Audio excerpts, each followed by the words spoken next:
Il y a quelques instants sur Europe 1, je recevais votre collègue de la Pitié-Salpêtrière, l'infectiologue Éric Côme, qui se disait optimiste ce soir sur Europe 1 et qui ajoutait que le gouvernement ne pourra pas ne pas tenir ses promesses de ce plan nouveau, du nouvel hôpital.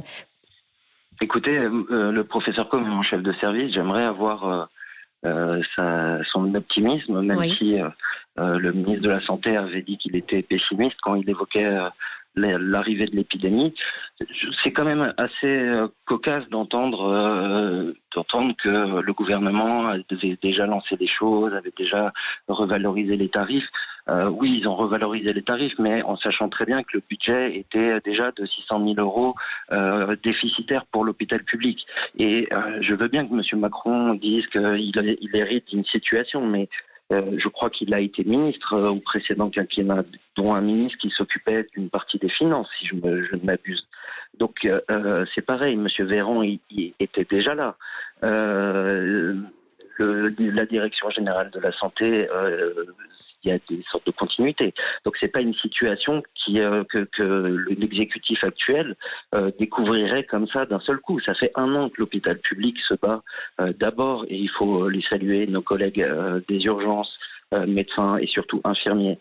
Puis toutes les composantes de l'hôpital.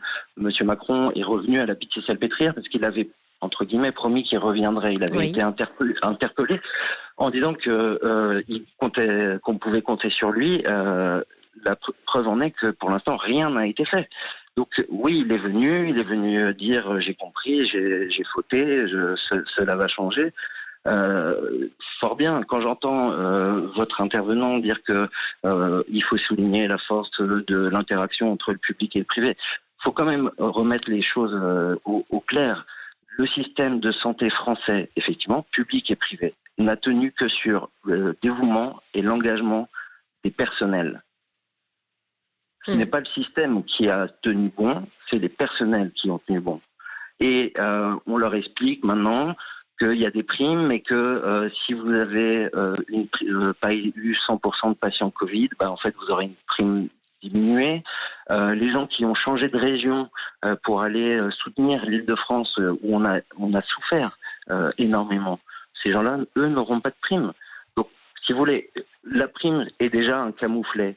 La façon de le faire est déjà un camouflet. La médaille est une insulte incroyable qu'on puisse imaginer et oser présenter ça et dire si vous ne la voulez pas, ne la prenez pas. Mais c'est vraiment pas comprendre ce qui s'est passé. Les gens, mes collègues de tout corps de métier, ils se sont battus pour leurs semblables, pour les humains dont ils avaient la charge, pas pour avoir une proloque et parader sur les Champs-Élysées. Et oser dire maintenant on a compris le message, on va vous écouter, mais ça fait 1 an qu'on vous réclame des choses qu'on demande à être écoutées et que rien n'est écouté.